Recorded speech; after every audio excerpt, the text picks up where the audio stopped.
Akala ko dati, kailangan talaga magbenta-benta para kumita online. Kaya inisip ko, hindi ito para sa akin. Parang ang hirap at overwhelming. Wala akong idea kung saan magsisimula o paano ba talaga kumita online.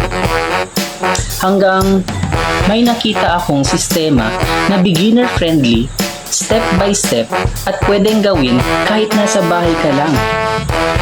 Doon ko na-realize, hindi pala kailangan maging expert.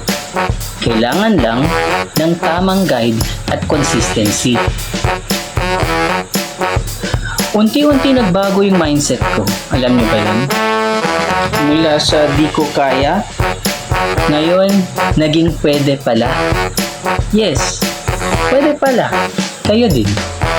Now, kung curious ka rin, pwede kitang i-guide step by step para maintindihan mo. Just comment or message.